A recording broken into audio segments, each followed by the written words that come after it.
अस्सलाम वालेकुम नाजरीन, आप देख रहे हैं प्रोग्राम दुनिया के साथ। मैं हूं आपके साथ आपकी मेज़बान आसमा इकबाल। आज हम सबसे पहले बात करने वाले हैं यूके की। जी हां, लंदन में हमें आपको इसलिए लेकर चलना है क्योंकि हिंदुस्तान से सिख बरादरी के अलहदा मुल्क खालिस्तान के क़याम के लिए लंदन में रेफरेंडम का दूसरा मरहला हुआ है और इसमें 10,000 से ज़्यादा सिख बरादरी के अफराद ने शिरकत की है। रेफरेंडम के पहले मरहले में 30,000 से ज़ायद सिखों ने हिस्सा लिया था और इस महीने की 14 और 21 तारीखों को खालिस्तान रेफरेंडम का इनेकाद बरतानिया के दूसरे शहरों में भी किया जाएगा। ये मामला क्या है, क्यों यूके में रेफरेंडम हो रहा है कि हिंदुस्तान में खालिस्तान जो है वो बन जाना चाहिए, अलग हो जाना चाहिए, क्या मामला है, रिपोर्ट देखते हैं, फिर इस पर मज़ीद बात करते हैं।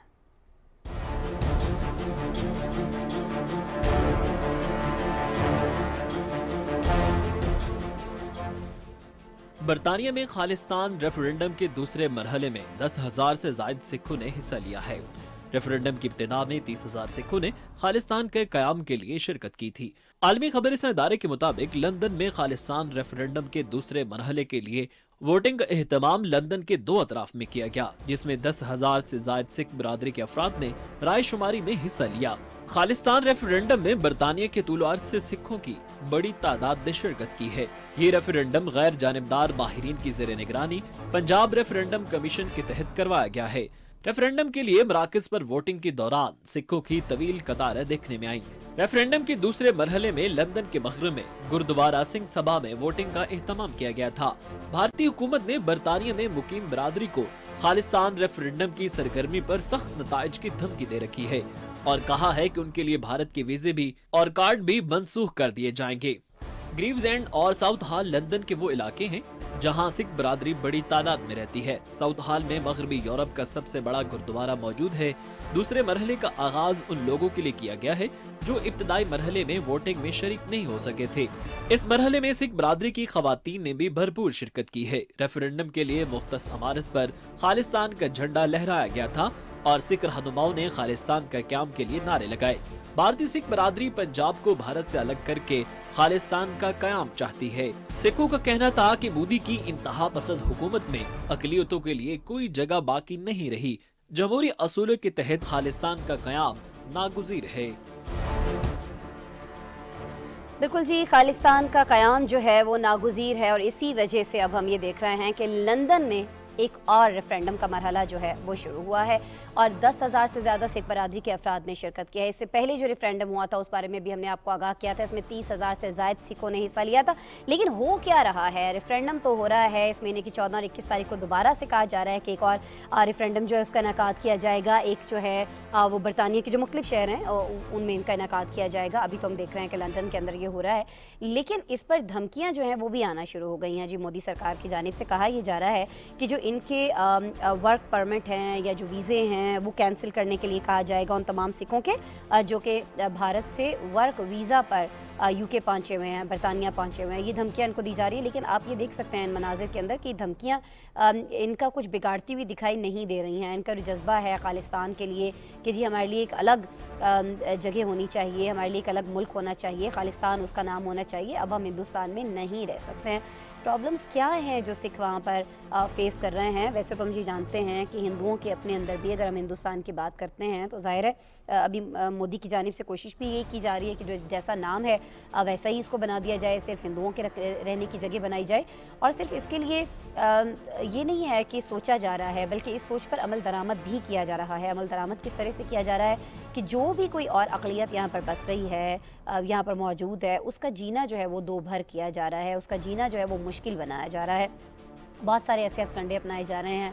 बहुत सारी जगहों पर हम देखते हैं कि अपनी जो मजहबी रसूमात है मुख्तलिफ अक़लियतों की, वो उनको अदा करने की इजाज़त नहीं दी जाती है। बहुत सारी जगहों पर हम ये देखते हैं कि सरकारी सतह पर इनका इस्तेहसाल किया जाता है। जो जॉब्स होती हैं वो ये कोशिश की जाती है कि जो ऊंची ज़ात के हिंदू जिनको वो समझते हैं उनको ये जॉब्स दे दी जाएँ। अगर कोई सिख अप्लाई करता है तो उसको इग्नोर किया जाता है। तालीमी इदारों के अंदर भी हम ये सारी चीज़ें होती हुई देखते हैं। बहुत सारी जगहों पर बहुत सारा इस्तेहसाल मुख्तलिफ अक़लियतों के साथ हो रहा है। लेकिन सिख बरादरी अब इतनी ज़्यादा मुतहरिक क्यों है? क्योंकि खालिस्तान मुहिम कोई आज की तो नहीं है, इसको तो सालों गुजर चुके हैं। लेकिन ये सालों गुजरने के बावजूद अब हम क्यों देख रहे हैं कि यूके के अंदर इस तरह के रेफरेंडम हो रहे हैं और फिर इतनी बड़ी सतह पर हो रहे हैं, इस कदर मुसलसल हो रहे हैं? ये सारी चीज़ें हम जानने की कोशिश करेंगे। हमारे साथ हमारे गेस्ट मौजूद होंगे। अवतार सिंह पन्नू हमें ज्वाइन कर रहे हैं, सदर हैं सिख फॉर जस्टिस मूवमेंट के। वीडियो लिंक पर हमारे साथ मौजूद हैं, उन्हें खुशामदीद कहते हैं। Avtar Singh, good evening. आपको आवाज़ आ रही है मेरी? अवतार सिंह साहब, आवाज़ आ रही है आप तक मेरी? कोशिश करेंगे जी, हम रब्ता करने की कोशिश कर रहे हैं। परमजीत सिंह साहब भी हमारे साथ मौजूद होंगे, जो कोऑर्डिनेटर हैं खालिस्तान रेफरेंडम के। ये जो यूके में हो रहा है, बड़ी आम शख्सियत हैं, बहुत ज़्यादा मुतहरिक शख्सियत हैं, बड़ा इनका किरदार है इस मुहिम को चलाने के अंदर और इस मुहिम को कामयाब बनाने के अंदर भी। लेकिन ये जो कोशिशें इस मुहिम को नाकाम बनाने को लेकर हो रही हैं कि इस मुहिम को किसी तौर नाकाम बनाया जा सके, इस पर वो क्या राय रखते हैं और उस पर लाहे अमल उनका क्या होगा, वो उससे भी हमें आगाह करेंगे। लेकिन एक और मूवमेंट, एक और तहरीक जो चल रही है वो है जी Sikh justice for Sikh movement. इसके प्रेसिडेंट भी हमारे साथ मौजूद होंगे। जो सिखों के लिए इंसाफ मांगा जा रहा है, मुनसिफाना रवैये का मुतालबा किया जा रहा है, ये मूवमेंट क्या कर रही है और ऐसी क्या चीज़ें हैं जहाँ पे इनको लगता है कि सिखों के साथ इंसाफ नहीं हो रहा है, ये हम जानेंगे अवतार सिंह पन्नू साहब से।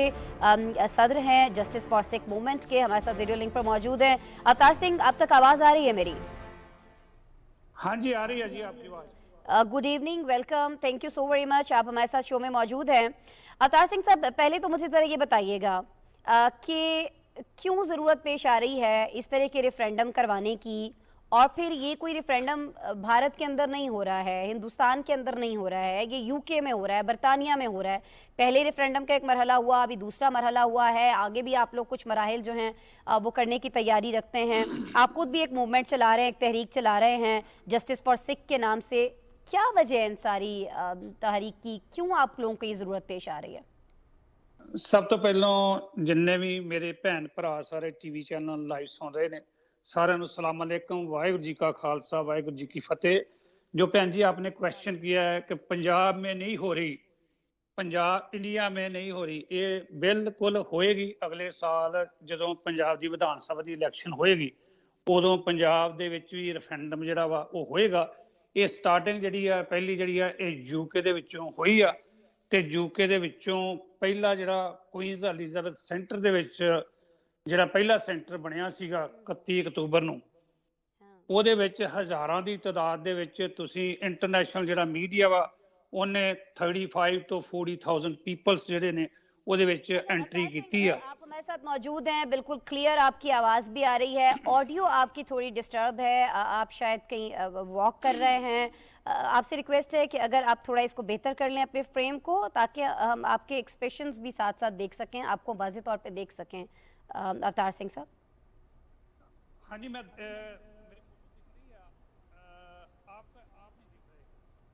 जी अवतार सिंह। हाँ जी, तो वो पहला जो 31 अक्तूबर को वोटिंग जी हुई है, उसमें ਜਿਹੜੇ ਲੋਕ ਨੇ ਪੰਜਾਬੀ ਉਹਨਾਂ ਦਾ ਹੜ ਆ ਗਿਆ ਸੀਗਾ। ਇੱਕ ਮੌਸਮ ਵੀ ਖਰਾਬ ਸੀਗਾ, ਪਰ ਸਿੱਖਾਂ ਦਾ ਹੜ ਜਿਹੜਾ ਸੀਗਾ ਉੱਥੇ ਕੁਈਨਸ ਐਲਿਜ਼ਾਬੈਥ ਸੈਂਟਰ में आया। सही है, मौसम खराब सी, सिखा दा हड़ पहुंचिया सी, सिख बहुत बड़ी तादाद में वहां पर पहुंचे थे मौसम की खराबी के बावजूद। लेकिन अवतार सिंह साहब, ये तो दसो ना कि वजह की है, की ऐसा हो रहा है हिंदुस्तान के अंदर सिखा दे नाल, जेडी वजह तो है सारा कुछ तानू करना पै रहा है?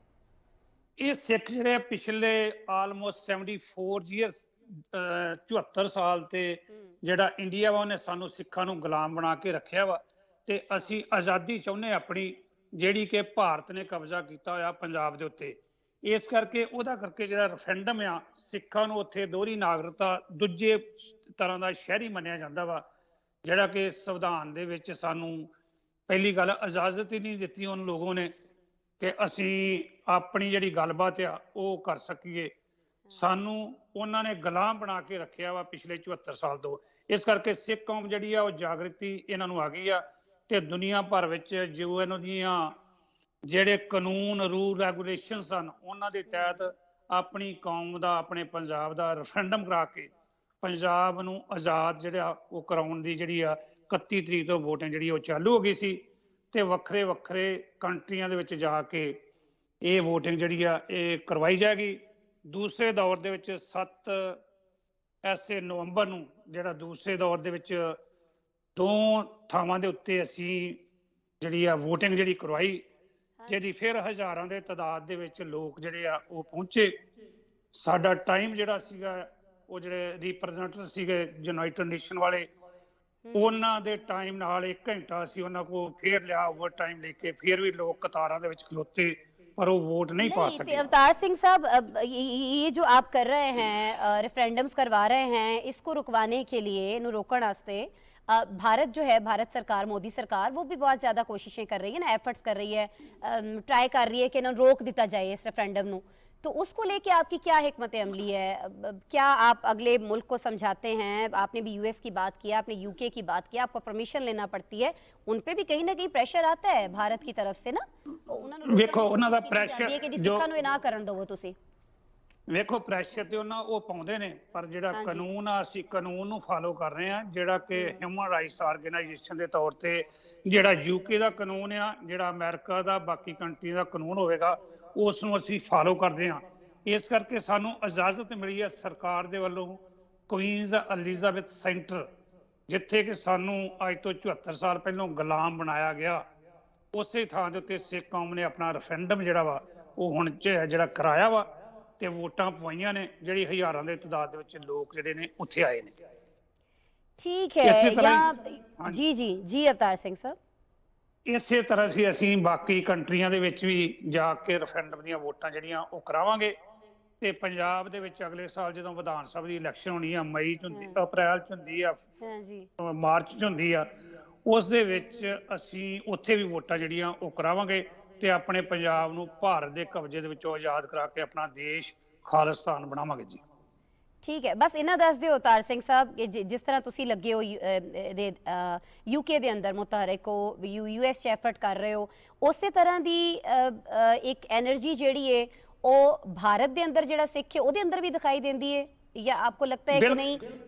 जी बिल्कुल जी, जिहड़ा पंजाब दे विच इस वेले सिख रह रहा वा, वो सारा जिहड़ा 18 साल तो 15 साल तो उपर सारा ही जिहड़ा अपना सिख आ, वो बिल्कुल अपनी जद्दोजहद वास्ते अगले पासे वाल हो के ਕੰਮ ਕਰ ਰਿਹਾ ਵਾ।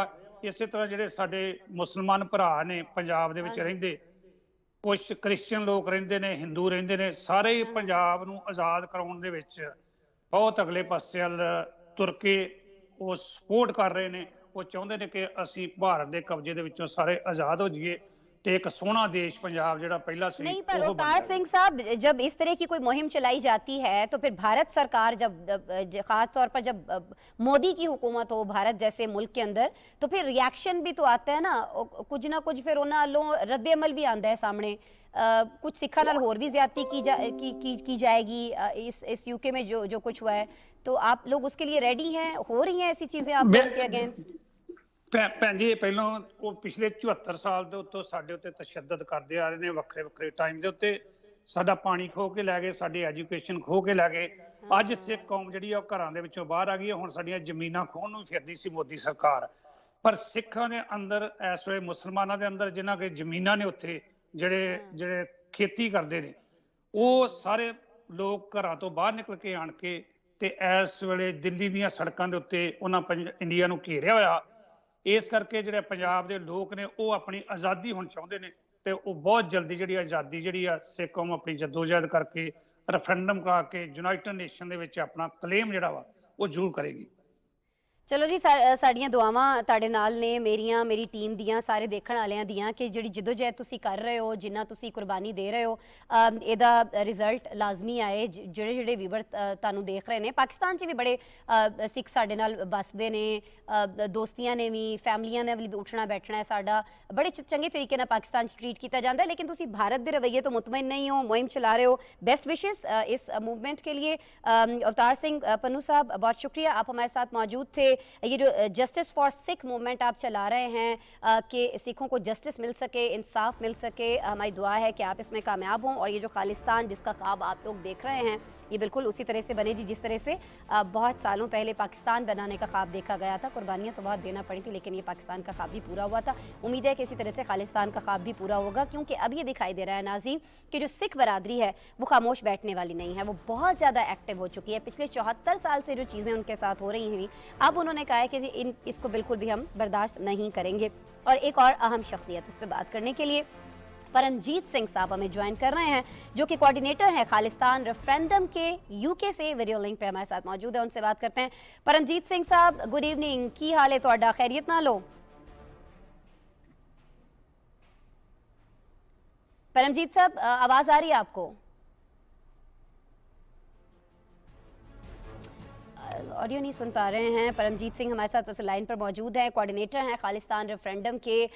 क्यों इतनी सारी उनको एफर्ट करना पड़ रही है, क्यों ये रेफरेंडम करवाना पड़ रहा है, ये सारी बात हम करेंगे। वैसे अभी अवतार सिंह साहब ने हमें कुछ बताया है कि जी हो ये रहा है कि इन लोगों से, जैसे प्रोग्राम के आगाज़ में मैंने आपको बताया था कि जहाँ एजुकेशन का मामला आता है, जहाँ यूनिवर्सिटीज़ में स्टूडेंट्स को एडमिशन्स देने की बात होती है, वहाँ पर भी इनको तरजीह नहीं दी जाती। तरजीह तो क्या, बल्कि इनको इग्नोर किया जाता है। इन पर तरजीह दी जाती है ऊंचे ज़ात के हिंदुओं को। अच्छा, फिर जहाँ पर कुछ खेती बाड़ी को लेकर मामलात होते हैं तो बहुत सारे हिंदू जो हैं ऊंची ज़ात के, वो इनसे सिख बरादरी के जो लोग हैं इनसे इनकी ज़मीनें छीन लेते हैं। फिर अगर ये किसी न किसी ज़मीन पर कुछ काश्त कर रहे होते हैं, कुछ बो रहे होते हैं, तो जब उसको काटते हैं, जब फसल तैयार हो जाती है, जब उसको बेचने की बारी आती है, मार्केट में लेके जाने की बारी आती है, तब भी इनके साथ वहाँ पर ऐसा गैर मुनसिफाना रवैया जो है वो रखा जाता है। क्योंकि हम ये कह सकते हैं तकरीबन हर ही एक शुबा है हिंदुस्तान के अंदर जहाँ सिखों के साथ ज्यादती हो रही है। ये मुहिम ऐसे नहीं चलाई जा रही है, इसका पूरा एक बैकग्राउंड है। क्या बैकग्राउंड है ये जानने के लिए परमजीत सिंह साहब हमारे साथ मौजूद हैं, कोऑर्डिनेटर हैं खालिस्तान रेफरेंडम के, यूके से हमारे साथ वीडियो लिंक पर। उन्हें आवाज आ रही है, नहीं आ रही है? परमजीत सिंह साहब, गुड इवनिंग, सुन पा रहे हैं आप मुझे? हाँ जी बिल्कुल, गुड इवनिंग, मैं सुन सकता जी ਤੁਹਾਨੂੰ ਹੁਣ जी बिल्कुल। अच्छा, परमजीत सिंह साहब हुणे साडे नाल मौजूद सी अवतार सिंह साहब। ही टोल्ड अस, उन्होंने में बताया कि जी बहुत सारी ज़्यादती हो रही है सिखों के साथ और गुज़िश्ता 74 साल से हो रही है। तालीम के मैदान में हो रही है, खेती बाड़ी को लेकर हो रही है, ज़मीनें छीनी जा रही हैं और बहुत सारी ज़्यादतियाँ हैं। कुछ आप बताइएगा कि आपको क्यों इतने बड़े लेवल पर जाके ये मुहिम शुरू करना पड़ी है? बड़ी कामयाबी से आप इसको चला भी रहे हैं, हम आपको अप्रिशिएट भी करते हैं, लेकिन वजह क्या है इसको शुरू करने की, रीज़न क्या है? देखो जी, ਪਹਿਲਾਂ ਤਾਂ ਤੁਹਾਡਾ ਟੀਵੀ ਸੁਣ ਰਹੇ ਸਾਰੇ ਹੀ ਜਿਹੜੇ ਦਰਸ਼ਕ ਨੇ ਉਹਨਾਂ ਨੂੰ ਸਤਿ ਸ਼੍ਰੀ ਅਕਾਲ ਤੇ ਅਸਲਾਮ ਅਲੈਕੁਮ। ਮੈਂ ਦੱਸ ਦੇਣਾ ਚਾਹੁੰਦਾ ਹਾਂ ਕਿ ਜਿਹੜੀ ਰੈਫਰੈਂਡਮ 2020 ਦੀ ਆਜ਼ਾਦੀ ਦੀ ਮੁਹਿੰਮ ਹੈ, ਆਜ਼ਾਦੀ ਦੀ ਜਿਹੜੀ ਲਹਿਰ ਹੈ, ਉਹ ਇਸ ਵਕਤ ਇਸ ਲਈ ਚਲਾਈ ਜਾ ਰਹੀ ਹੈ ਕਿ ਹਿੰਦੁਸਤਾਨ ਦੇ ਵਿੱਚ ਜੋ ਸਿੱਖਾਂ ਦੇ ਨਾਲ ਜ਼ਿਆਦਤੀਆਂ ਹੋਈਆਂ, ਜੋ ਸਿੱਖਾਂ ਦੇ ਨਾਲ ਧੱਕਾ ਹੋਇਆ ਤੇ ਕੰਟੀਨਿਊਸਲੀ ਜਿਹੜਾ ਮਾਈਨੋਰਟੀਜ਼ ਜਿਹੜੀਆਂ ਆ ਹਿੰਦੁਸਤਾਨ ਦੇ ਵਿੱਚ, ਉਹਨਾਂ ਦਾ ਕਤਲੇਆਮ, ਸਿੱਖਾਂ ਦਾ ਕਤਲੇਆਮ, ਮੁਸਲਮਾਨਾਂ ਦਾ ਕਤਲੇਆਮ, ਈਸਾਈਆਂ ਦਾ ਕਤਲੇਆਮ, ਲਗਾਤਾਰ ਜੋ ਹਿੰਦੁਸਤਾਨ ਆ ਉਹ ਜ਼ੁਲਮ ਦੀ ਇੰਤਹਾ ਉਹਨਾਂ ਨੇ ਕਰ ਦਿੱਤੀ ਹੈ ਮਾਈਨੋਰਟੀਜ਼ ਦੇ ਉੱਤੇ। ਤੋ ਸਿੱਖਾਂ ਨੇ ਜਦੋਂ ਤੋਂ ਆਜ਼ਾਦੀ ਦੀ ਇਹ ਲਹਿਰ ਸ਼ੁਰੂ ਕੀਤੀ ਹੋਈ ਹੈ, ਉਦੋਂ ਤੋਂ ਤਕਰੀਬਨ 1.5 ਲੱਖ ਤੋਂ ਜ਼ਿਆਦਾ ਜਿਹੜਾ ਸਿੱਖ ਨੌਜਵਾਨ ਜਿਹੜਾ ਆ ਉਹ ਹਿੰਦੁਸਤਾਨ ਦੀ ਹਕੂਮਤ ਨੇ ਮਾਰ ਮੁਕਾਇਆ, ਉਹਦਾ ਖੂਨ ਜਿਹੜਾ ਬਹਾਇਆ ਆਪਣੇ ਹੀ ਦੇਸ਼ ਦੀਆਂ ਗਲੀਆਂ ਦੇ ਵਿੱਚ। ਸੋ ਇਸ ਲਈ ਅਸੀਂ ਚਾਹੁੰਦੇ ਹਾਂ ਕਿ ਪੰਜਾਬ ਜਿਹੜਾ ਆ ਉਹ ਇੱਕ ਸੋਵਰਨ ਕੰਟਰੀ ਹੋਣਾ ਚਾਹੀਦਾ ਆ, ਉਹਦੇ ਕੋਲ ਰਾਈਟਸ ਹੋਣੇ ਚਾਹੀਦੇ ਆ। ਆਪਣੇ ਪੰਜਾਬ ਨੂੰ ਬਿਲਕੁਲ ਅਸੀਂ ਆਜ਼ਾਦ ਦੇਖਣਾ ਚਾਹੁੰਦੇ ਆ, ਪੰਜਾਬੀ ਆਜ਼ਾਦ ਦੇਖਣਾ ਚਾਹੁੰਦੇ ਆ। ਪੰਜਾਬੀ ਜਿਹੜੇ ਆ ਦੁਨੀਆ ਦੇ ਵਿੱਚ ਇਸ ਵਕਤ ਵਸੇ ਹੋਏ ਆ, ਸਾਰੀ ਦੁਨੀਆ ਦੇ ਵਿੱਚ ਇਹ ਆਵਾਜ਼ ਹੈ ਕਿ ਪੰਜਾਬ ਇੱਕ ਅਲੱਗਾ ਮੁਲਕ ਹੋਣਾ ਚਾਹੀਦਾ ਜੀ। ठीक है, अलहदा मुल्क तो होना चाहिए, पर यह अलहदा मुल्क बनाने वास्ते तुहानू बड़ी कुर्बानी देनी पेगी। तुसी दे भी रहे हो कुर्बानी, लेकिन एक और कुर्बानी दी थ्रेट आ रही है, तुहानू धमकी आ रही है परमजीत सिंह साहब। और धमकी है जी कि जिहड़े भी लोग इत्थे मौजूद ने यूके दे अंदर, सिख बरादरी दे जिहड़े वर्क वीजे ते काम कर रहे ने, उत्थे नौकरी वास्ते गए ने, वीज़ा दिता गया जी उन्होंने यूके की तरफों इंडिया के कहण ते, ਤੇ ਉਹ ਵੀਜ਼ੇ ਜਿਹੜੇ ਨੇ ਉਹ ਕੈਂਸਲ ਕਰਾ ਦਿੱਤੇ ਜਾਣਗੇ, ਨੌਕਰੀਆਂ ਤੋਂ ਉਹਨਾਂ ਨੂੰ ਕਢਾ ਦਿੱਤਾ ਜਾਏਗਾ। ਇਹ ਸਾਰੀਆਂ ਧਮਕੀਆਂ ਨੇ। ਉਸ ਤੋਂ ਬਾਵਜੂਦ ਅਸੀਂ ਦੇਖ ਰਹੇ ਹਾਂ ਕਿ ਇੰਨੀ ਵੱਡੀ ਤਾਦਾਦ 'ਚ ਸਿੱਖ ਬਾਹਰ ਨਿਕਲ ਰਹੇ ਨੇ ਵੋਟ ਪਾਉਣ ਵਾਸਤੇ। ਦੇਖੋ, ਮੈਂ ਤੁਹਾਨੂੰ ਦੱਸ ਦਿੰਦਾ ਹਾਂ ਕਿ ਇਹ ਰੈਵੋਲੂਸ਼ਨ ਆ ਤੇ ਆਜ਼ਾਦੀ ਦਾ ਰੈਵੋਲੂਸ਼ਨ ਜਿਹੜਾ ਆ ਉਹ ਸਾਰੀ ਦੁਨੀਆ ਦੇ ਵਿੱਚ ਫੈਲ ਚੁੱਕਾ ਇਸ ਵਕਤ। ਜਿਹੜਾ ਇੰਡੀਆ ਦਾ ਨੈਰੇਟਿਵ ਜਿਹੜਾ ਸੈੱਟ ਕੀਤਾ ਹੋਇਆ ਸੀਗਾ ਕਿ ਸਿੱਖ ਟੈਰਰਿਸਟ ਹੈਗੇ ਨੇ ਤੇ ਦੁਨੀਆ ਦੇ ਵਿੱਚ ਇਹਨਾਂ ਨੂੰ ਬਦਨਾਮ ਕਰਨ ਦੀ ਕੋਸ਼ਿਸ਼ ਜਿਹੜੀ ਆ ਇੰਡੀਆ ਨੇ ਕੀਤੀ ਸੀਗੀ। ਸੋ ਅਸੀਂ ਰੈਫਰੈਂਡਮ 2020 ਦੀ ਮੁਹਿੰਮ ਜਿਹੜੀ ਆ ਉਹ ਮੁਹਿੰਮ ਦੇ ਨਾਲ ਦੁਨੀਆ ਦੇ ਵਿੱਚ ਇੱਕ ਪੀਸ ਦਾ ਜਿਹੜਾ ਪੈਗਾਮ ਜਿਹੜਾ ਆ ਉਹ ਦਿੱਤਾ ਕਿ ਅਸੀਂ ਆਜ਼ਾਦੀ ਪਸੰਦ ਲੋਕ ਵੀ ਹੈਗੇ ਆ ਤੇ ਪੀਸ ਜਿਹੜਾ ਆ, ਪੀਸ ਲਵਰਸ ਹੈਗੇ ਆ। ਸੋ ਇਹ ਦੁਨੀਆ ਇਸ ਵਕਤ ਮੰਨ ਚੁੱਕੀ ਹੈ ਕਿ ਸਿੱਖ ਜਿਹੜੇ ਆ ਉਹ ਇੱਕ ਵੱਖਰੀ ਕੌਮ ਹੀ ਨਹੀਂ ਹੈਗੀ, ਉਹ ਇੱਕ ਵੱਖਰੀ ਨਸਲ ਵੀ ਹੈਗੀ ਆ। ਪਰ ਹਿੰਦੁਸਤਾਨ ਦੇ ਵਿੱਚ ਸਾਨੂੰ ਕੇਸਾਧਾਰੀ ਹਿੰਦੂ ਕਹਿ ਕੇ ਪ੍ਰਚਾਰਿਆ ਜਾ ਰਿਹਾ ਦੁਨੀਆ ਦੇ ਵਿੱਚ ਤੇ ਹਿੰਦੁਸਤਾਨ ਦੇ ਵਿੱਚ ਇਸ ਵਕਤ। ਅਸੀਂ ਜਿਸ ਚੀਜ਼ ਤੋਂ ਬਿਲਕੁਲ ਡਿਨਾਈ ਕਰਦੇ ਹਾਂ, ਸੋ ਇੱਕ ਇਹ ਚੀਜ਼ ਵੀ ਜਿਹੜੀ ਆ ਦੁਨੀਆ ਦੇ ਅੱਗੇ ਅਸੀਂ ਰੱਖਣਾ ਚਾਹੁੰਦੇ ਹਾਂ ਕਿ ਸਿੱਖ ਇੱਕ ਸੈਪਰੇਟ ਦੇਸ਼ ਸੀ, ਇੱਕ ਅਲੱਗ ਮੁਲਕ ਸੀ। ਸੋ ਦੁਨੀਆ ਦੇ ਕਾਨੂੰਨ ਦੇ ਮੁਤਾਬਕ, ਦੁਨੀਆ ਦੇ ਯੂਨਾਈਟਿਡ ਨੇਸ਼ਨ ਦੇ ਜਿਹੜੇ ਚੈਪਟਰਸ ਆ ਉਹਨਾਂ ਦੇ ਮੁਤਾਬਕ ਸਿੱਖਾਂ ਨੂੰ ਇਹ ਰਾਈਟ ਹੈਗਾ ਸੈਲਫ ਡਿਟਰਮੀਨੇਸ਼ਨ ਦਾ। ਸੌਰੀ ਨਹੀਂ, ਸਿੱਖਾਂ ਨੂੰ ਕੱਲਿਆਂ ਨੂੰ ਨਹੀਂ, ਦੁਨੀਆ ਦੇ ਹਰ ਇੱਕ ਬੰਦੇ ਨੂੰ ਸੈਲਫ ਡਿਟਰਮੀਨੇਸ਼ਨ ਦਾ ਜਿਹੜਾ ਰਾਈਟ ਆ, ਸੋ ਅਸੀਂ ਉਸ ਰਾਈਟ ਨੂੰ ਐਕਸਰਸਾਈਜ਼ ਕਰਦੇ ਹੋਏ, ਕਾਨੂੰਨ ਦੇ ਵਿੱਚ ਰਹਿੰਦੇ ਹੋਏ ਇਸ ਆਜ਼ਾਦੀ ਦੀ ਮੁਹਿੰਮ ਨੂੰ ਚਲਾਇਆ। ਤੇ ਤੁਸੀਂ ਦੇਖ ਸਕਦੇ ਹੋ ਕਿ ਹਜ਼ਾਰਾਂ ਦੀ ਗਿਣਤੀ ਦੇ ਵਿੱਚ ਆਉਣ ਵਾਲੇ ਸਮੇਂ ਦੇ ਵਿੱਚ ਇਹ ਲੱਖਾਂ ਦੀ ਗਿਣਤੀ ਦੇ ਵਿੱਚ ਵੋਟਸ ਜਿਹੜੇ ਆ ਤਬਦੀਲ ਹੋ ਜਾਣਗੇ, ਤੇ ਉਸ ਤੋਂ ਬਾਅਦ ਮਿਲੀਅਨਸ ਦੇ ਵਿੱਚ ਜਿਹੜੇ ਆ ਉਹ ਵੋਟ ਜਿਹੜੇ ਆ ਉਹ ਤਬਦੀਲ ਹੋ ਜਾਣਗੇ, ਤੇ ਸਾਰੀ ਦੁਨੀਆ ਨੂੰ ਇਹ ਪਤਾ ਲੱਗ ਜਾਏਗਾ ਕਿ ਇੱਕ ਵੱਡਾ ਤਬਕਾ ਜਿਹੜਾ ਆ ਸਿੱਖਾਂ ਦਾ, ਉਹ ਹਿੰਦੁਸਤਾਨ ਦੀ ਦਹਿਸ਼ਤਗਰਦ ਹਕੂਮਤ ਤੋਂ ਆਜ਼ਾਦੀ ਚਾਹੁੰਦਾ ਹੈ। ਠੀਕ ਹੈ, ਲੇਕਿਨ ਪਰਮਜੀਤ ਸਿੰਘ ਸਾਹਿਬ, ਇਹ ਜਿਹੜੀ ਹਿੰਦੁਸਤਾਨ ਦੀ ਦਹਿਸ਼ਤਗਰਦ ਹੁਕੂਮਤ ਕੋਲੋਂ ਜਾਂ ਉਹਨਾਂ ਦੇ ਜਿਹੜਾ ਤਸੱਲੁਤ ਹੈ ਉਹਦੇ ਕੋਲੋਂ ਜਿਹੜੀ ਤੁਸੀਂ ਆਜ਼ਾਦੀ ਲੈਣੀ ਹੈ, ਉਹਦੇ ਵਾਸਤੇ ਜਿਹੜੇ ਬਰਤਾਨੀਆ ਦੇ ਲੋਕ ਨੇ, मतलब वो ਤੁਹਾਡਾ ਕਿਤੇ ਨਾ ਕਿਤੇ ਕੋਈ ਸਾਥ ਦਿੰਦੇ ਹੋਏ ਤੁਹਾਨੂੰ ਦਿਖਾਈ ਦੇ ਰਹੇ ਨੇ, ਕਿਉਂਕਿ ਰੈਫਰੈਂਡਮ ਸਾਰੇ ਉੱਥੇ ਹੋ ਰਹੇ ਨੇ। ਨਾਲੇ ਇੱਕ ਗੱਲ ਮੈਨੂੰ ਹੋਰ ਦੱਸੋ ਪਰਮਜੀਤ ਸਿੰਘ ਸਾਹਿਬ, ਕਿਆ ਇਹ ਜਾ ਰਿਹਾ ਹੈ ਭਾਰਤੀ ਮੀਡੀਆ ਦੇ ਅੰਦਰ, ਕਿਉਂਕਿ ਉਹ ਤਾਂ ਉਹੀ ਬੋਲੀ ਬੋਲੇਗਾ ਨਾ ਜਿਹੜੀ ਮੋਦੀ ਸਰਕਾਰ ਬੋਲਦੀ ਹੈ ਕਿ ਜੀ ਇਹ ਤੇ ਰੈਫਰੈਂਡਮ ਹੋ ਰਿਹਾ ਜੀ यूके ਦੇ ਅੰਦਰ, ਇਹ ਤੇ ਹੋਣਾ ਹੈ ਜੀ USA ਦੇ ਅੰਦਰ, ਇਹ ਕੋਈ ਭਾਰਤ 'ਚ ਥੋੜੀ ਹੋ ਰਿਹਾ ਹੈ। जो मर्जी करते रहन सिख पूरी दुनिया च बैठे, भारत तो कोई फर्क ही नहीं पैंदा, हिंदुस्तान तो कोई फर्क ही नहीं पैंदा। Is it like that, like ऐसा ही है, कोई फर्क नहीं पड़ने वाला भारत को, आप जितने मर्जी रेफरेंडम कराते रहे। देखो जे उन्होंने फर्क नहीं पैंदा ते वो रोज अपनी मीडिया ते बैठ के चीकदे क्यों है? ਉਹ ਇੰਡੀਆ ਜਿਹੜਾ ਆ ਉਹ ਡਿਪਲੋਮੇਸੀ ਵਰਤਦੇ ਹੋਏ ਆਪਣਾ ਯੂਨਾਈਟਿਡ ਕਿੰਗਡਮ ਦੇ ਵਿੱਚ ਯੂਨਾਈਟਿਡ ਕਿੰਗਡਮ ਨੂੰ ਕਿਉਂ ਕਹਿੰਦਾ ਹੈ ਕਿ ਜਿਹੜਾ ਰੈਫਰੈਂਡਮ ਬੈਨ ਕਰ ਦਿੱਤਾ ਜਾਵੇ, ਇੱਥੇ ਨਾ ਹੋਣ ਦਿੱਤਾ ਜਾਵੇ, ਜਾਂ ਉਹ ਅਮਰੀਕਾ ਨੂੰ ਕਿਉਂ ਕਹਿੰਦਾ ਹੈ ਕਿ ਜੇ ਸਾਨੂੰ ਕੋਈ ਫਰਕ ਨਹੀਂ ਪੈਂਦਾ ਤੇ ਇੱਥੇ ਰੈਫਰੈਂਡਮ ਨਾ ਹੋਣ ਦਿੱਤਾ ਜਾਵੇ। ਉਹਨੂੰ ਕਹਿਣ ਦਾ ਮਤਲਬ ਇਹ ਹੈ ਕਿ ਉਹਨਾਂ ਨੂੰ ਇਸ ਚੀਜ਼ ਦਾ ਬੜੀ ਚੰਗੀ ਤਰ੍ਹਾਂ ਇਲਮ ਹੈਗਾ ਕਿ ਸਿੱਖ ਆਪਣੀ ਆਜ਼ਾਦੀ ਵੱਲ ਵਧ ਰਹੇ ਨੇ ਤੇ ਬਿਲਕੁਲ ਪੀਸਫੁਲ ਤਰੀਕੇ ਦੇ ਨਾਲ ਵਧ ਰਹੇ ਨੇ। ਜੇ ਹਿੰਦੁਸਤਾਨ ਨੂੰ ਕੋਈ ਫਰਕ ਨਹੀਂ ਪੈਂਦਾ, ਜੇ ਹਿੰਦੁਸਤਾਨ ਸਮਝਦਾ ਆ ਕਿ ਜੇ ਅਸੀਂ ਪੰਜਾਬ ਦੇ ਵਿੱਚ ਰੈਫਰੈਂਡਮ ਕਰਾਵਾਂਗੇ ਤੇ ਪੰਜਾਬ ਦੇ ਲੋਕ ਜਿਹੜੇ ਆ ਆਜ਼ਾਦੀ ਦੇ ਹੱਕ ਦੇ ਵਿੱਚ ਵੋਟ ਨਹੀਂ ਪਾਉਣਗੇ, ਤਾਂ ਅਸੀਂ ਸ਼ਰੇਆਮ ਚੈਲੰਜ ਕਰਦੇ ਹਾਂ ਕਿ ਹਿੰਦੁਸਤਾਨ ਪੰਜਾਬ ਦੇ ਵਿੱਚ ਬਾਈਂਡਿੰਗ ਰੈਫਰੈਂਡਮ ਕਰਵਾ ਕੇ ਦੇਖ ਲਵੇ ਆਪ ਹੀ। ਇੱਕ ਕੰਟਰੀ ਹੋਣ ਦੇ ਨਾਤੇ ਆਪਣੇ ਦੇਸ਼ ਦੇ ਜਿਹੜੇ ਸਿਟੀਜ਼ਨਸ ਆ ਉਹਨਾਂ ਦਾ ਓਪੀਨੀਅਨ ਲੈਣਾ ਜਿਹੜਾ ਸਿੰਘ ਸਾਹਿਬ, ਤੁਹਾਡੀ ਗੱਲ ਬਿਲਕੁਲ ਸਹੀ ਹੈ, ਫਰਕ ਪੈਣਾ ਚਾਹੀਦਾ ਹੈ। ਯਕੀਨਨ ਬਰਤਾਨੀਆ 'ਚ ਤੁਸੀਂ ਇਹ ਕਰ ਰਹੇ ਹੋ, ਉੱਥੇ ਦੀ ਹੁਕੂਮਤ ਨੂੰ ਵੀ, ਉੱਥੇ ਦੇ ਲੋਕਾਂ ਨੂੰ ਵੀ ਫਰਕ ਪੈ ਰਿਹਾ ਹੋਏਗਾ ਕੁਝ। ਉੱਥੇ ਵੀ ਜ਼ਰਾ ਸਾਡੇ ਨਾਲ ਡਿਸਕਸ਼ਨ ਕਰੋ ਕਿ ਉੱਥੇ ਦੇ ਲੋਕ ਕੀ ਸੋਚਦੇ ਨੇ, ਜਿਹੜੇ ਤੁਹਾਡੇ ਇਰਦ ਗਿਰਦ ਰਹਿੰਦੇ ਨੇ, ਯੂਕੇ ਦੇ ਜਿਹੜੇ ਰਿਹਾਇਸ਼ੀ ਨੇ, ਉੱਥੇ ਦੇ ਜਿਹੜੇ ਲੋਕ ਨੇ, ਇਹ ਵੀ ਦੱਸੋ।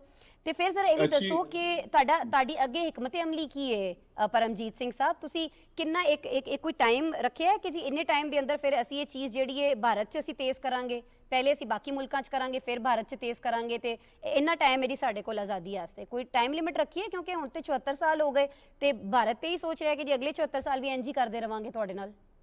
ਦੇਖੋ ਜੀ, ਭਾਰਤ ਜੋ ਮਰਜ਼ੀ ਸੋਚੀ ਜਾਵੇ, ਜਿਸ ਮੂਵਮੈਂਟ ਨੂੰ ਅਸੀਂ ਦੁਨੀਆ ਦੇ ਵਿੱਚ ਖੜਾ ਕਰ ਦਿੱਤਾ ਹੈ ਅਗਲੇ ਕੁਝ ਸਾਲਾਂ ਦੇ ਵਿੱਚ, ਤੁਸੀਂ ਦੇਖੋ, ਅਸੀਂ ਬੜੀ ਜ਼ਰੂਰਤ ਦੇ ਨਾਲ ਕਹਿੰਦੇ ਆ ਕਿ ਅਸੀਂ ਸੈਸ਼ਨਿਸਟ ਗਰੁੱਪ ਹੈਗੇ ਆ। ਅਸੀਂ ਬਿਲਕੁਲ ਹਿੰਦੁਸਤਾਨ ਤੋਂ ਜਿਹੜਾ ਪੰਜਾਬ ਨੂੰ ਅਲੱਗ ਕਰਵਾਵਾਂਗੇ। ਜਦੋਂ ਪੰਜਾਬ ਹਿੰਦੁਸਤਾਨ ਤੋਂ ਅਲੱਗ ਹੋਏਗਾ, ਇਕੱਲਾ ਪੰਜਾਬ ਹੀ ਨਹੀਂ, ਹਿੰਦੁਸਤਾਨ ਟੁੱਟ ਕੇ ਖੇਰੂ ਹੋ ਜਾਏਗਾ। ਹਿੰਦੁਸਤਾਨ ਦੇ ਪੱਲੇ ਕੁਝ ਵੀ ਨਹੀਂ ਹੈਗਾ। ਹੋਰ ਵੀ ਬੜੀਆਂ ਮੁਹਿੰਮਾਂ ਨੇ ਨਾ ਉੱਥੇ, ਹੋਰ ਵੀ ਤਹਿਰੀਕਾਂ ਚੱਲ ਰਹੀਆਂ ਨੇ। ਜੀ ਬਿਲਕੁਲ, ਉੱਥੇ ਬਹੁਤ ਤਹਿਰੀਕਾਂ ਜਿਹੜੀਆਂ ਉਹ ਚੱਲ ਰਹੀਆਂ ਨੇ। ਪੰਜਾਬ ਜਿਹੜਾ ਇਸ ਵਕਤ ਨੰਬਰ 1 ਜਾ ਰਿਹਾ ਆਪਣੀ ਆਜ਼ਾਦੀ ਦੇ ਵੱਲ ਕਦਮ ਵਧਾਉਂਦੇ ਹੋਏ।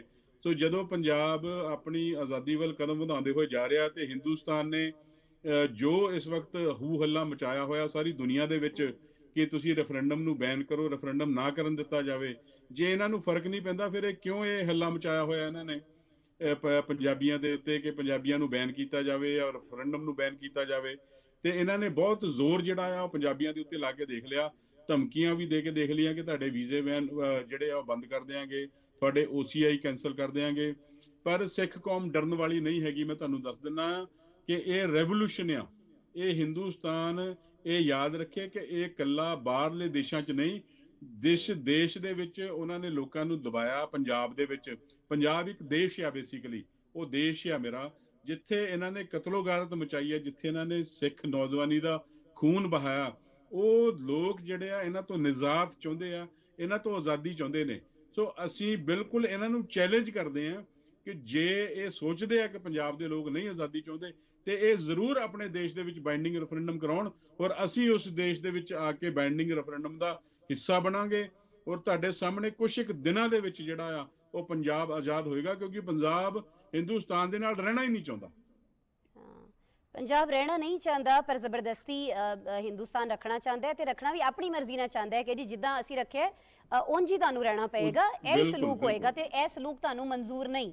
ਇਹਦੇ वास्ते ਤੁਸੀਂ एफर्ट कर रहे हो, बहुत सारी बेस्ट विशेस। परमजीत सिंह साहब, आपके लिए, आपके उन लोगों के लिए जो इन धमकियों के बावजूद, इन थ्रेट्स के बावजूद बाहर निकल रहे हैं, डर नहीं रहे हैं, चाहे उनकी जॉब्स चली जाएं, उनकी नौकरियां चली जाएं, घर बार वीज़ा सब चला जाए, लेकिन उनका मुतालिबा यही है कि खालिस्तान बनकर रहेगा और इसका क्रेडिट जो है वो आपको जाता है परमजीत सिंह साहब, कि आप इस तरह से लोगों को मुतहरिक रखे हुए हैं, कोऑर्डिनेट कर रहे हैं खालिस्तान रेफरेंडम को लेकर। बहुत शुक्रिया, मेहरबानी ताड़ी परमजीत सिंह साहब, साडे नाल तुसी बने रहे, साडे नाल मौजूद रहे प्रोग्राम च, बहुत शुक्रिया ताड़ा। परमजीत सिंह साहब से जी हम बात कर रहे थे, कोऑर्डिनेटर हैं खालिस्तान रेफरेंडम के, यूके से बराह रास्त हमारे साथ मौजूद थे वीडियो लिंक से। क्या मामला चल रहा है, भारत के अंदर कोई एक मुहिम नहीं चल रही है अलहदगी की, भारत के अंदर बहुत सारी तहरीक चल रही हैं, और परमजीत सिंह भी अभी यही कह रहे थे कि जब खालिस्तान बन जाएगा तो उसके बाद टुकड़े टुकड़े हो जाएगा भारत। क्यों? क्योंकि बाकी लोग भी ज़ाहिर है जो मुहिम चला रहे हैं, जो तहरीक चला रहे हैं, वो भी कहेंगे कि अगर ये अलग हुए हैं तो हमें भी अलग होने। बहरहाल जी, सूरत हाल जो भी रहेगी हम आपको आगाह करते रहेंगे। आज हमें बात करनी है एक और जगह की, और वो जगह आज बहुत ज़्यादा हमने देखा है कि ख़बरों में रही है, और वो मुल्क है जी इराक़। क्योंकि उसके वज़ीर आज़म मुस्तफ़ा अल काज़मी के बगदाद में जो घर मौजूद है उसको धमाका ख़िज़ मवाद से लदे एक ड्रोन के ज़रिए निशाना बनाया गया, लेकिन वो इसमें महफूज रहे हैं।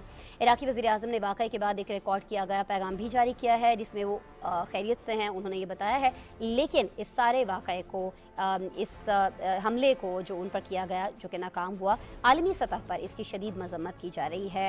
इस बारे में एक रिपोर्ट देखते हैं, फिर गेस्ट हमारे साथ मौजूद होंगे, उनसे और बात करेंगे।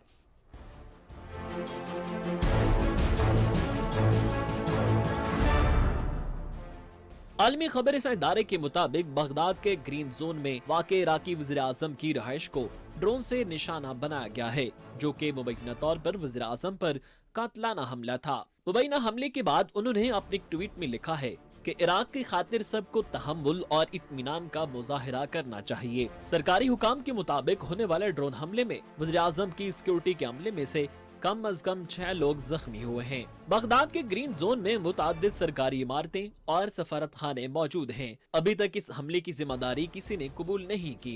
इराकी वज़ीर आज़म मुस्तफ़ा अल काज़मी ने वाक़ये के बाद एक रिकॉर्ड किए गए टेलीफोन पैगाम में कहा है कि वो खैरियत से हैं, उन्हें हमले के बाद महफूज मकाम पर मुंतकिल कर दिया गया है। वज़ीर आज़म का कहना था कि सिक्योरिटी फोर्सेज हमले के जिम्मेदारों का सुराग लगाने के लिए काम कर रही हैं। इराकी वज़ीर आज़म ने गुज़िश्ता जुम्मे के रोज इराकी सिक्योरिटी फोर्सेज और इलेक्शन को मुतनाज़िर बनाने वाली पार्टियों के हामियों के दरमियान होने वाली झड़पों की तहकीकात के लिए एक कमेटी बनाने का हुक्म दिया था। ईरान के हामी अस्करी ग्रुप हशद अल शेबी की सियासी विंग ने हालिया इंतखाबात में कम नशिस्तें मिलने पर नताइज को फ्रॉड करार देते हुए एहतजाज शुरू कर रखा है। 2 रोज पहले मुजाहिरीन और पुलिस के दरमियान झड़पों में एक शख्स हलाक और 100 से ज्यादा अफराद जख्मी हो गए थे। ईरानी हिमायत याफ्ता ग्रोहों का कहना है कि मुजाहिरीन पर फायरिंग की गई है, ताहम इराकी वजारत सेहत इन दावों को मुस्तरद करती है। इराकी वज़ीर आज़म पर होने वाले हमले की आलमी सतह पर मजम्मत की गई है। अमरीकी वज़ारत खारजा की तर्जमान नेड प्राइस ने अपने एक बयान में हमले की मजम्मत करते हुए तहकीकात में मदद फराहम करने की पेशकश की है। खलीज तावन कौंसिल के सेक्रेटरी जनरल ने हमले की मजम्मत करते हुए कहा है कि इराक की सिक्योरिटी को दीगर रियासतों की सिक्योरिटी के मुतरादिफ समझते हैं। सऊदी अरब की वज़ारत खारजा ने हमले को बुज़दिलाना दहशतगर्दी कार्रवाई करार दिया है। मुत्तहिदा अरब अमारात, कुवैत, कतर, उर्दन और अरब लीग ने भी मुज़म्मती बयानात जारी किए हैं। बिल्कुल जी, ये हमला किया गया, लेकिन इसमें इराक के वज़ीर आज़म मुस्तफ़ा अल काज़मी महफूज तो रहे हैं, लेकिन ज़ाहिर है इसकी मजम्मत बहुत ज़्यादा की जा रही है। सिचुएशन क्या है इराक में? इतने सारे साल गुजर जाने के बावजूद भी स्टेबिलिटी क्यों नहीं आ रही है? क्यों सूरत हाल ऐसा लगता है कि जितने दिन गुजर रहे हैं उसके साथ साथ ख़राब हो रही है या ख़राब हो सकती है? इस सारे पे बात करने के लिए हमें ज्वाइन कर रहे हैं जी, एडिटर हैं अल अरबिया न्यूज़ के मंसूर जाफ़र साहब, सीनियर तज्ज़ियाकार हैं, हमारे साथ मौजूद हैं टेलीफोन लाइन पर। उनसे बात करते हैं, वेलकम करते हैं। अस्सलाम वालेकुम मंसूर जाफ़र साहब। जी वालेकुम अस्सलाम जी। मंसूर साहब की आवाज़ मुझ तक बहुत कम आ रही है। अच्छा मंसूर साहब, अगर आप मुझे क्लियरली, जी मंसूर साहब, अब बिल्कुल आपकी आवाज़ क्लियर आ रही है मेरे तक। मंसूर जाफ़र साहब, पहले तो ज़रा ये बता दीजिएगा कि इराक के वज़ीर आज़म पर हमला किया जाना, क्या इसके मकासद हो सकते हैं? कौन लोग इसके पीछे हो सकते हैं? क्या इत्तलात आप तक आ रही हैं? क्या वजूहात, क्या रीज़न्स आपके सामने आ रहे हैं सर इसके? जी बहुत शुक्रिया जी मुझे मौका देने का। मैं समझता हूँ जी कि ये जो अमेरिका ने आज से तकरीबन 20 बरस पहले जो है इराक पर चढ़ाई की थी और सद्दाम हुसैन की हुकूमत का खात्मा किया था, और न सिर्फ उनकी हुकूमत का खात्मा किया बल्कि इराक की जो मजबूत तरीन अरब दुनिया की फौज थी उसका भी खात्मा किया। ये बुनियादी तौर पे उन्हीं अमरीकी पॉलिसियों का फायदा उठाया कि जिसके नतीजे में बाद में पैदा होने वाले खला को पुर करने के लिए अमेरिका ने पे दर पे जो है वो गलतियां की, और ख़ास तौर पे वहाँ पे दुनिया की महंगी तरीन जमहूरियत, मेरी मुराद वहाँ पे महंगे तरीन और जिसमें बहुत ज़्यादा सिक्योरिटी यानी फोर्टिफाइड सिक्योरिटी के अंदर इंतखाबी अमल जो पहली बार रचाया गया, वो रोज़े अव्वल से ही आप कह लीजिए एक ऐसी टेढ़ी दीवार खड़ी की गई कि जिसके बाद बनने वाली जितनी भी हुकूमतें हैं वो वहाँ की जो मज़ाहमत है और ख़ास तौर पे जो खत्ते की सिचुएशन है उसके सामने खड़ी नहीं हो सकी। और ये जो मौजूदा इराक में अभी इंतखाबात का दौर डाला गया है, ये उसके बाद होने वाले ये वाक़यात हैं, और ख़ास तौर पे अब एक इंतहाई सिक्योरिटी की कैफियत पैदा हो गई है कि जिसमें जो सरबराह हुकूमत हैं वो भी टारगेट पर आ गए हैं। और बुनियादी तौर पे जो इंतखाब में जो इससे पहले जो ईरान नवाज वहाँ पे ग्रुप हैं उनका एक सियासी पल्ला भारी था और वो पूरी तरह डिक्टेट कर रहे थे इराक के सियासी अमल को, लेकिन इस हालिया इंतखाबात के नतीजे में उनको बड़े पैमाने पे वहाँ शिकस्त हुई। तो उस शिकस्त के बाद उन नताइज को तस्लीम ना करने के हवाले से ऐसे पुरशद्दत मुजाहरों का एक सिलसिला तकरीबन पिछले 2 हफ्तों से वहाँ जारी था, जो अब जिसमें कुछ जानों के ज़ाया होने की भी इतलात मिली हैं। तो उसके बाद से ये सूरत हाल कशीदा हुई और फिर उन नताइज को तस्लीम ना करने के हवाले से जो है शोर गोगा जो है शुरू हो गया। ईरान के जो हामी वहाँ पे शिया मलेशिया या अदरवाइज जिसे वो अल हशद शाबी कहते हैं या पीपल मोबिलाइजेशन फोर्स कहते हैं, उन्होंने रोज़े अव्वल से ही इराक के अंदर जो है किसी भी स्टेबल गवर्नमेंट को जो वो चलने नहीं दिया। और अब हाल ही में वहाँ पे उसी जो अल हशद शाबी है उसके बहुत सारे स्प्लिंटर ग्रुप्स बन गए हैं जो एक लिहाज से किसी भी डिसिप्लिन, किसी भी ज़ाब्ते कायदे के कायल नहीं है। वो सिर्फ और सिर्फ ताकत की ज़ुबान जानते हैं और इसी हवाले से कभी उनके डांडे जो है वहाँ पे इंतहा पसंद तंजीम दाइश से जा मिलते हैं और कभी वो अलकायदा के साथ जा मिलते हैं, और इसी हवाले से इराक का अमन जो है उन्होंने ताराज कर रखा है। और अभी हाल ही में जितनी भी सिचुएशन हुई है ये इस लिहाज से भी फ्लेयर अप हो रही है कि अभी खुद ईरान की एक मुदाखलत माजी में भी वहाँ रही है। और आपको याद होगा कि ईरान के एक आला सिक्योरिटी एहलकार जो कासिम सुलेमानी जो हैं, वो एक लिहाज से इराक को और उनके ग्रीन जोन को जो बहुत ही एक लिहाज से सिक्योर्ड इलाका है उसको अपना घर आंगन समझ के जब दिल चाहे उनका जहाज वहाँ लैंड करता था और वो वहाँ पे जो उनके हशद शाबी हैं या उनके जो हामी लोग हैं उनके साथ मुलाकातें करते थे। और अब जबकि इराक जो है बिल्कुल जिसे कहना चाहिए वार फुटिंग पे है, तो आज के दिन भी जो इतलात आई हैं कि जो उनके कायम मकाम उनके पेशरो जो थे जो उनके जानशीन हैं इस्माइल का आनी साहब, उन्होंने पासदारान इनकलाब के सरबराह जो है उन्होंने आज इराक का दौरा किया है, बगदाद का दौरा किया, और वहाँ पे एक लिहाज से उन्होंने यकीनन जिन शख्सियत को निशाना बनाया गया काज़मी साहब को उनसे भी मुलाकात की, लेकिन उसके साथ साथ उन्होंने उन तंजीमों उन ग्रुपों से भी मुलाकात की कि जिन पर एक लिहाज से इल्ज़ाम आयद किया जा रहा है और कि वो लोग इन हमलों के पीछे हैं, क्योंकि इस तरह के शवाहिद सिक्योरिटी इदारों को मिले हैं कि जिसमें ये मालूम होता है कि जो ड्रोन इस्तेमाल किए गए हैं ये वही टेक्नोलॉजी है, ये वही तरीक़ाकार है, ये वही स्ट्रेटजी है जो कि हुसी जो बागी हैं यमन से मखसूस ग्रुप है जिसकी जानिब आप इशारा कर रहे हैं वो इस्तेमाल करता है। अच्छा, ये प्रो ईरान जो मुजाहिरीन हैं, जो मुजाहरे हो रहे हैं अक्टूबर में होने वाले इलेक्शन के नताइज को तस्लीम नहीं किया जा रहा है, जिसमें प्रो ईरान जो थे कैंडिडेट्स थे उन्होंने चूँकि सीटें हार दी हैं, उस पर अब एहतजाज हो रहा है, पुलिस के साथ क्लैशेस हो रहे हैं, जंग किसी एक कैफियत है, इसको लेकर क्या किया जा रहा है? सिचुएशन तो ओवरऑल आपने बताई कि हो क्या रहा है इराक के अंदर, लेकिन इस सिचुएशन को संभालने के लिए क्या हो रहा है, कुछ बताएंगे इस बारे में मंसूर साहब आप? देखिए जी, इस सिलसिले में जो इलाकाई ताकतें हैं और या कुव्वतें हैं, मैं समझता हूँ कि उनका किरदार बड़ा अहम है, लेकिन वो इस वक्त अपने अपने मसाइल में इस हद तक उलझी हुई हैं। यानी अगर वहाँ पे कोई रोल अदा कर सकता है तो वो सऊदी अरब कर सकता है, कि सऊदी अरब इस वक्त खुद यमन के अंदर जो सूरत हाल है वहाँ पे बहुत ज़्यादा प्री ऑक्यूपाइड है और ख़ुद एक लिहाज से जो ईरान ही के परवरदा या उनके हामी जो हुसी बागी हैं उन्होंने एक मैदान जो है वो सऊदी अरब के खिलाफ भी शुरू कर रखा है, और सऊदी अरब में भी आए रोज इसी नौयत के बारूद से लदे ड्रोन्स और उनके जो बैलिस्टिक मिसाइल जो हैं वो सऊदी अरब के मुख्तलिफ अहदाफ को जो है वो निशाना बना रहे हैं, और उसमें शहरी आबादियों से लेके हवाई अड्डे तक शामिल हैं।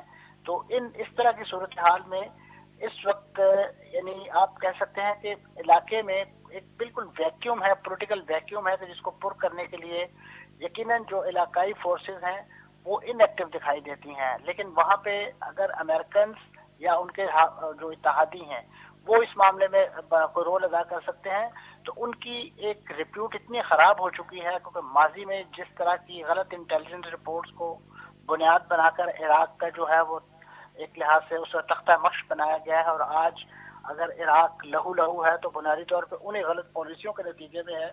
और किसी तरीके से खत्ते के अंदर जो इराक के अंदर जो ये सारी गलत पॉलिसियां तो अफगानिस्तान के अंदर भी हम देख रहे हैं। आज हमने देखा है ट्रंप की जानिब से भी बयान आया है, इससे पहले भी बयान आते रहे हैं कि जी पॉलिसियां ही गलत पहले बनाई जाती हैं, फिर उसके बाद जो मुल्क निशाना बनते हैं उनकी सूरत हाल क्या होती है वो इराक में भी हम देख रहे हैं मंसूर जाफर साहब, और हम इसका अफगानिस्तान में भी हाल देख रहे हैं कि फिर क्या निकलता है। नताइज जो है बहरहाल वो अब बेचारे जो आवाम हैं इन ममालिक के उनको भुगतना पड़ते हैं। बहरहाल मंसूर जाफर साहब, ख्वाहिश तो ये थी कि आपसे मजीद भी बात होती इराक को लेकर, फिर इसको हम वसी करते अफगानिस्तान तक लेकर जाते इस मौजू को, लेकिन बहरहाल वक्त की हमारे पास किल्लत है।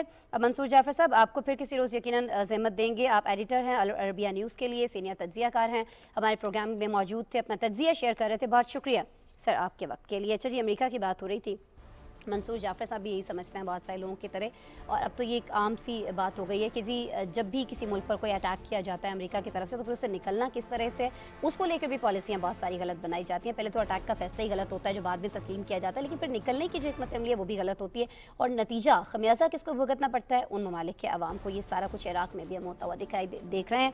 अमेरिका की बात हो रही है तो अमेरिका में आज ये एक बड़ी खबर है कि इंफ्रास्ट्रक्चर बिल की मंजूरी को मौजूदा बाइडन इंतजामिया की बड़ी कामयाबी करार दिया जा रहा है। बिल की मंजूरी के बाद अमेरिकी सदर जो बाइडन ने सहाफ़ियों से बात भी की है, वो बहुत ज़्यादा खुश दिखाई दे रहे थे। खुश क्यों ना हो, वो चाहते थे बिल मंजूर हो जाए और ये बिल मंजूर हो चुका है। नाज़रीन, ये जो इंफ्रास्ट्रक्चर पैकेज है अब सदर बाइडन के पास जाएगा, जो इस पर दस्तखत करेंगे और इसे कानून की शक्ल दे देंगे। बिल की हिमायत में 228 जबकि मुखालिफत में 206 वोट डाले गए हैं। क्यों ये बिल इतना ज़्यादा अहम है, क्यों इस पर बाइडन बहुत ज़्यादा खुश हैं, इस बिल के मंजूर होने से क्या होगा, ना मंजूर होता तो क्या हो सकता था, ये सारी चीज़ें एक पैकेज में है। पहले वो देखते हैं, फिर गेस्ट से बात करते हैं।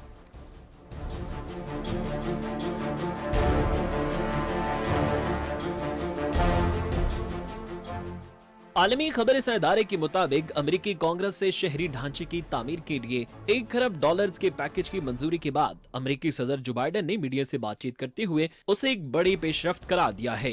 इंफ्रास्ट्रक्चर बिल सख्त बहसों मुबासे के बाद मंजूर हुआ है और इस दौरान खुद हुक्मरान जमात डेमोक्रेटिक पार्टी में भी एक तल्ख तकसीम नजर आई है। बिल की हिमायत में 228 जबकि मुखालफत में 206 वोट डाले गए हैं। ये पैकेज कई दहाइयों के बाद मुल्की इंफ्रास्ट्रक्चर पर किसी भी विफाकी हुकूमत की जानिब से सबसे बड़ी सरमायाकारी है, जिसकी मंजूरी बाइडन इंतजामिया की बड़ी कामयाबी समझी जा रही है। अमेरिकी सदर जो बाइडन ने सहाफियों से बातचीत करते हुए कहा कि हमने एक कौम की हैसियत से एक यादगार कदम उठाया है। इंफ्रास्ट्रक्चर को जदीद बनाने से हमारी सड़कें, हमारे पुल, हमारे ब्रॉडबैंड, इन सब चीजों से लाखों नौकरियां पैदा होंगी। 3 महीने कबल सेनेट में इस बिल की मंजूरी के लिए हिज़्ब इख्तिलाफ की जमात रिपब्लिकन पार्टी के 19 अरकान ने डेमोक्रेटिक पार्टी का साथ दिया था।